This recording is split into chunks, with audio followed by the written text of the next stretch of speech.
So, on August 21st, 2024, Amanda Gorman read an original poem called This Sacred Scene at the Democratic National Convention. This poem sparked mixed reactions from its many listeners, perhaps most notably from the likes of Little Joel, whom I have recently learned is a different person from Big Joel, alright? Get it through your head, everyone, these are two different people. But anyway, Joel, aka Henry, explains that neither side of the political aisle really liked this poem. And while Joel might be over-exaggerating since the people at the DNC seemed to love the poem, I understand where he's coming from.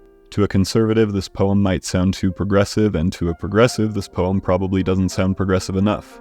Funny how that works, it's almost like the poem accidentally says something about the Democratic Party on a macro level. If you're unfamiliar, Amanda Gorman first gained mainstream notoriety in 2021 when she read her inaugural poem, The Hill We Climb, at Joe Biden's inauguration. The poem resonated with many US citizens. Even before gaining mainstream notoriety in this way, Gorman found a lot of success as a poet. She was the Youth Poet Laureate of Los Angeles, the first National Youth Poet Laureate, a Harvard student, and a speaker at the Library of Congress. So Gorman has an impressive resume.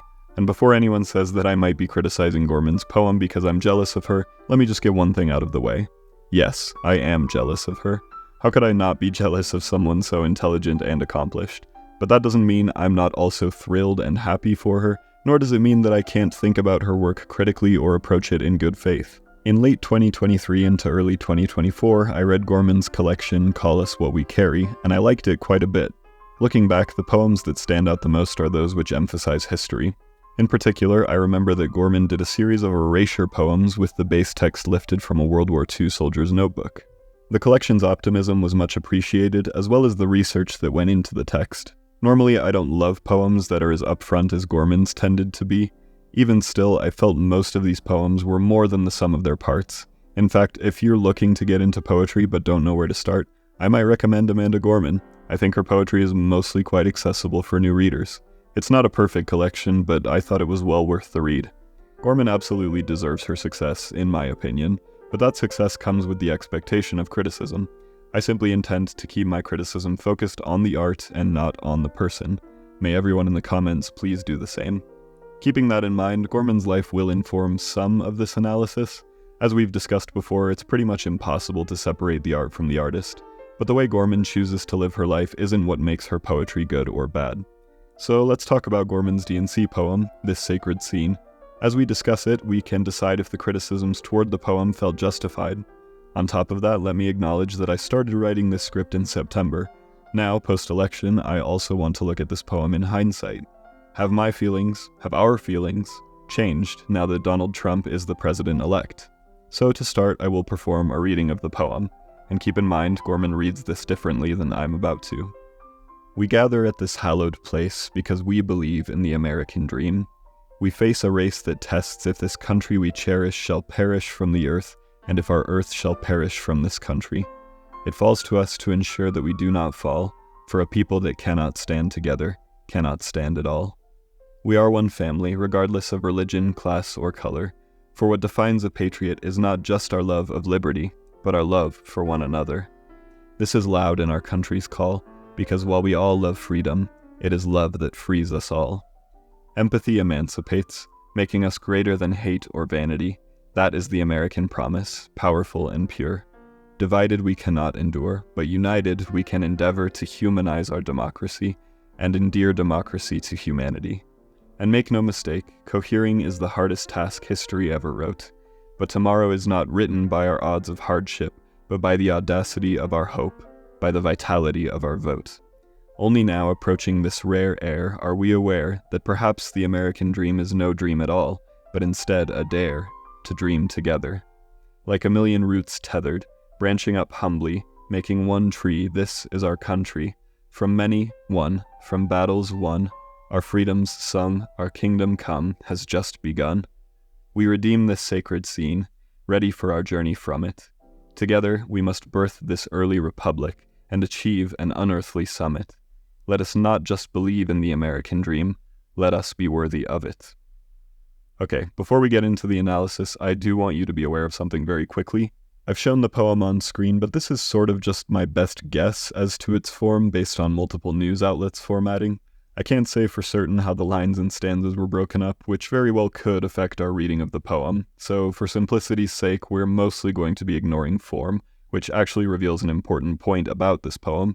This is a spoken word poem. Its true form is arguably just how Gorman delivered it. Gorman did eventually write down her inaugural poem, and perhaps she'll do the same for this sacred scene. But for now, we'll just take the poem as delivered and refer back to the text for the sake of visualization. Another thing worth emphasizing on top of the spoken nature is that this poem is meant to be accessible to a wide audience. Given the setting, Gorman probably wanted to make the poem easy enough to understand from just one listen. With the spoken nature in mind, I want to point out that there are some pretty pleasant instances of rhythm and rhyme here. Listen to these lines again. It falls to us to ensure that we do not fall, for a people that cannot stand together cannot stand at all. We are one family, regardless of religion, class, or color. For what defines a patriot is not just our love of liberty, but our love for one another. This is loud in our country's call, because while we all love freedom, it is love that frees us all. These lines do sound pleasant, but oddly enough, I don't love Gorman's delivery across the board. For example, listen to this. For a people that cannot stand together, cannot stand at all. Why does Gorman put the emphasis on the second half of the word cannot? I know that's how it's normally spoken, but that throws off the rhythm, doesn't it? There are a couple other instances like this which sort of undermine some of the poem's better moments. Of course, I'm willing to chalk these moments up to nerves, and I can't say I wouldn't do the same thing in her position. It's just kind of a bummer for Gorman that some of these moments lost their punch. Let's also talk about the rhyme. These are simplistic rhymes for sure, but the rhythm is pretty undoubtedly melodic. In poetry, when the last single syllable of a line rhymes, we call that a masculine rhyme, so fall all and call all are masculine rhymes. Gorman employs a lot of these single-syllable rhymes throughout the poem, and Joel posits that they give the poem a childlike feel. He says poetry like this can be simple and elegant like Dr. Seuss, but in Gorman's case it gives off a naive tone. I'd argue that that's a more subjective criticism. I think the deeper point that Joel hits on here is that there's an inconsistency in tone. As Joel astutely points out, the poem opens with some heavy stakes. We face a race that tests if this country we cherish shall perish from the earth, and if our earth shall perish from this country. That sounds very serious. It is very serious, and yet the rest of the poem doesn't treat that seriousness very seriously, including in its rhyme scheme. Joel's point sort of highlights the issue of choosing a varied rhyme scheme throughout a poem. Sorry if I'm getting too macro here, but what actually is the point of rhyming in poetry? In part, it is fun aesthetics. Poetry is generally meant to sound nice. Of course, ideally, rhyme is doing more than just sounding pleasant. When analyzing rhyme, matrix education invites us to consider these questions. Does the rhyme scheme change throughout the poem? Why? Does it feel forced or natural? Why? What mood does it create? Does it help create a rhythm? Additionally, we're invited to consider, does the rhyme emphasize a particular subject or theme, and what is the poet's intention? Regarding Gorman's work here, I can really only assume she varied her rhyme scheme to keep up engagement. Consistent rhyme can often lull a reader, which isn't a bad thing by any means. By that same token, breaking rhyme can create a comedic, unsettling, or otherwise engaging effect just as well. Take this poem, First Date, by Brian Bilston. We had so much in common, that was clear from the start. It was a marriage of souls, like de Beauvoir and Sartre. For a first date, our connection seemed almost irrational. We were simply simpatico, fully compatible. You told me you liked Yorkshire, winter, and cats. I shouted, me too, how amazing is that? Your favorite book, you whispered, was Hotel des Lacs. I cried, I love it, I would buy it, once I'd got back. You praised a revival of Painter's Dumbwaiter. I nodded knowingly, I'd Google that later. The conversation turned to things that you hated. Tarantino you thought was quite overrated. All valid criticisms, I eventually said. Perhaps I could hide the box set under my bed. You confessed a loathing of poetry that rhymes, and I said yes, that stuff's awful. It's a pretty simple poem on the face of it. It sort of seems like a long setup to one short punchline, but it honestly says more than it might seem. Notice how not only the rhyme scheme changes at the end, but even the formatting of dialogue throughout. Can you see the effect the speaker's approach has on themselves? The subtleties in form kind of communicate a sense of misery in the speaker by the end of the poem. It really goes to show that changing things you like about yourself for someone else will not make you happy. But to get back on track, as I said before, the major effect with Gorman's inconsistent rhyme scheme seems to be a matter of engagement. When Gorman puts a lot of rhyming words in close proximity, it piques the listener's interest, but sometimes it just sounds a little silly. Maybe that's too subjective. I honestly think the poem's varied rhyme scheme could be mostly fine if it weren't for the other inconsistencies in the work. The rhyme just sort of emphasizes some of the other problems under the hood here. For all of the tonal confusion in this poem, I can't help but feel there's also thematic confusion. The poem opens with these lines. We gather at this hallowed place because we believe in the American dream. Then the poem closes with these lines. Together, we must birth this early republic and achieve an unearthly summit. Let us not just believe in the American dream. Let us be worthy of it. So the poem's beginning and end would have you believe the piece is about the American dream. But is it? I don't really get that sense. Here's part of the issue. When someone says American dream, we all have a concept of what that means, no? To quote Wikipedia, the American dream is a phrase referring to a purported national ethos of the United States, that every person has the freedom and opportunity to succeed and attain a better life. It's rags to riches. It's the idea that anyone from anywhere can make it should they come to the US. But when Gorman uses the phrase American dream, it doesn't seem like that's what she's talking about at all. She doesn't talk about economics, opportunity, success, or making it. The problem is, she doesn't really provide an alternative definition. There are two instances where she comes close. Toward the end of the poem, Gorman says, "Perhaps the American dream is no dream at all, but instead a dare to dream together." I take issue with these lines for a couple of reasons. For one, the assertion seems to come out of nowhere. More importantly, it's a pretty vague assertion. If the American dream is a dare to dream together, what does that actually mean? Dream together about what? Dream to do what? At another point in the poem, Gorman refers to the American promise. I can only assume this is synonymous with the American dream for Gorman, though we can't be certain, and the fact that we're not certain also adds to the thematic confusion, but I digress. Still, in Gorman's words, this is the American promise. Empathy emancipates, making us greater than hate or vanity. Gorman built to this assertion in the previous stanza when she said, "While we all love freedom, it is love that frees us all." These lines prompted a question in Joel's video. Is the American dream about love? No, it's not. This again emphasizes the poem's thematic confusion. But personally, I don't hate the message of love being the thing that frees us. When understanding Gorman's religious background, that message makes sense. If everyone had a Christ-like love for one another, liberty would come implicitly with life. But yes, saying that is the American promise is silly.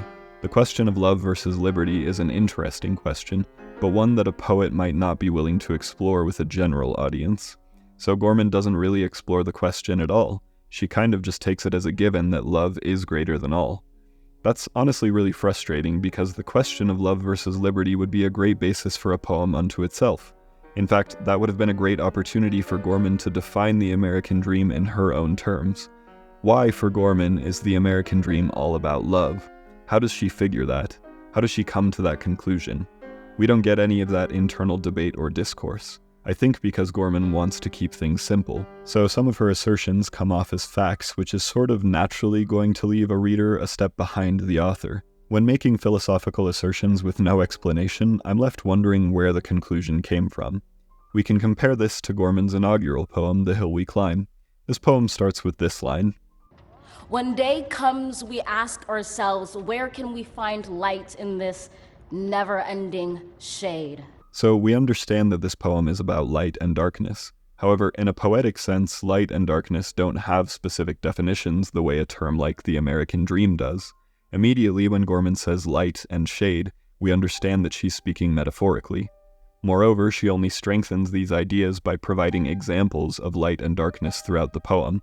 For example, Gorman cites, quote, "A time where a skinny black girl descended from slaves and raised by a single mother can dream of becoming president only to find herself reciting for one." We take this as an example of light. On the opposite end of the spectrum, Gorman says, "We've seen a force that would shatter our nation rather than share it, would destroy our country if it meant delaying democracy, and this effort very nearly succeeded. This is an example of darkness."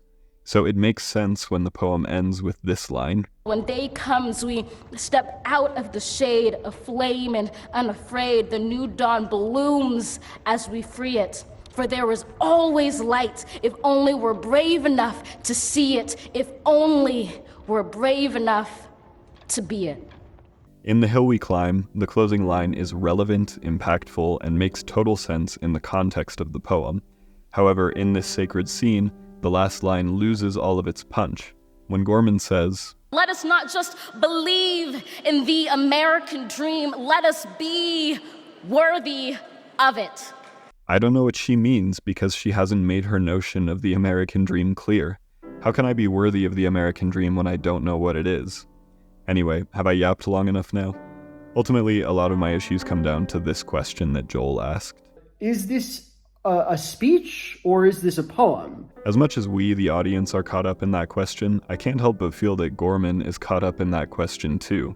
She seemingly wants to make the poem accessible and understandable to a large crowd, and I feel like that's actually restraining her a bit. I also can't help wondering how much time Gorman had to write this poem. It feels like it needed a little more drafting, and we can see that even in the little things. Like toward the end of the poem, Gorman says, "We redeem this sacred scene." But what does that actually mean? Why would the scene need redemption if it's already sacred? It almost feels like a rhyme for the sake of it. So those were pretty much all my thoughts when first experiencing the poem. Now that the election is over, my analysis hasn't really changed, but I do have additional thoughts in a broader sense. Let me start by saying that the more I read the poem, the more its strengths impress me. By that same token, the flaws seem more glaring with each reading.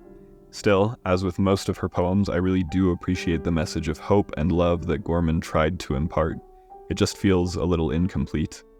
In fact, even though this poem didn't stick the landing, I think the message, or at least what I think the message was, is needed now more than ever. We knew the 2024 election would be close, so how devastating was it when Donald Trump won in a landslide? There are so many things we could point to and blame for Kamala's loss, but I think one big reason has to do with individual immediacy. I think many voters believe that Trump would improve their individual lives more immediately, most likely by lowering the cost of gas and groceries. Whether he'll actually be able to do that or not remains to be seen, but an unfortunate political reality is that voters can be selfish. People tend to cast votes based on their immediate needs. I hope I don't sound dramatic when I say the 2024 election made me question my faith in humanity. I honestly believe people are good at heart. I think when push comes to shove, we will help each other. I believe that we want to be good and that we can be good. There are outliers, of course, but I'm speaking generally. And yet, in the 2024 election, it seemed like people couldn't quite look outside themselves. As a disclaimer, I will say that a vote for Kamala would not create all-out peace, love, or empathy, and that's the problem with the two-party system, isn't it? But I would argue that a vote for Kamala meant protecting the civil rights, liberties, and existence of more people in America, rather than just Donald Trump's select people. I'm sorry if these thoughts have alienated you, or if I've said something to offend you. This is the point I'm getting at. We need empathy now more than ever. The Democratic Party needs empathy now more than ever. They cannot count on anyone's vote as a given. The party needs to make it clear how much they care about each and every individual, rather than about their special interest groups and corporations. It's not enough to simply say, hey, at least we're not the far right. Tell us why that matters. As individuals, we must make our love for each other known. We must make it clear to the establishment that we love, care for, and will fight for those whom the system would seek to hate and denigrate. I genuinely worry that we're staring down a very difficult 4 years ahead, and potentially even more than 4 years. The only way we will make it through this is if we love each other and do so unabashedly. Even though Amanda Gorman's poem has its problems, its perceived message is important. This might sound crazy, but I genuinely thought Kamala would win. I hoped she would win. And I really thought, come 2025, Amanda Gorman would recite another inaugural poem, and we would be able to compare it to her 2021 poem and her DNC poem. Maybe I sound naive. Maybe Gorman sounded naive. In 2021, back in college, I had a class called Diversity in American Literature. On our first day in class, we read this poem, The New Colossus, by Emma Lazarus. Not like the brazen giant of Greek fame, with conquering limbs astride from land to land. Here at our sea-washed sunset gates shall stand a mighty woman with a torch whose flame is the imprisoned lightning, and her name, Mother of Exiles, from her beacon hand glows worldwide welcome. Her mild eyes command the air-bridged harbor that twin cities frame. Keep, ancient lands, your storied pomp, cries she, with silent lips. Give me your tired, your poor, your huddled masses yearning to breathe free, the wretched refuse of your teeming shore. Send these, the homeless, tempest-tossed, to me. I lift my lamp beside the golden door.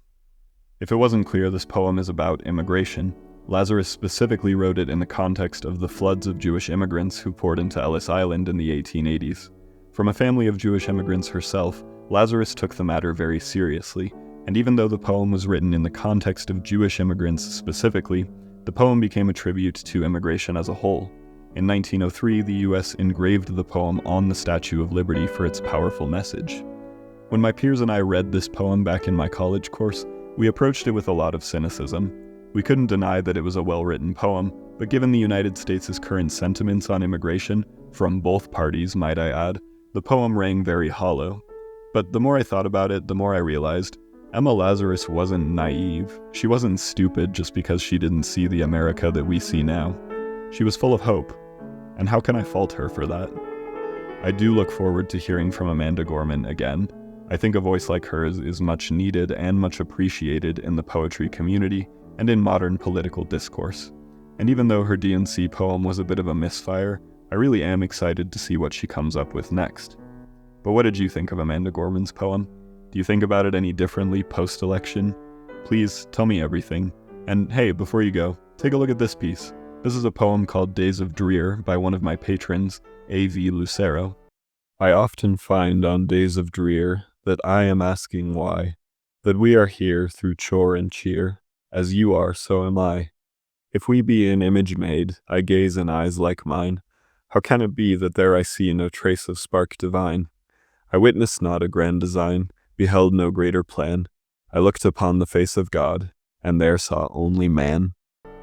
For the chance to see one of your pieces at the end of my videos, you can support me on Patreon too. Here are all of the patrons who have helped to make videos like these possible. I want to take this moment to thank all my patrons and tell them that their support means so much to me. You can support the channel in other important ways by doing all the things the algorithm likes. Also, feel free to follow me on my socials, and maybe one day I'll get back to posting regularly over there. Thanks for watching, and ultimately, keep in mind, this is a rough draft.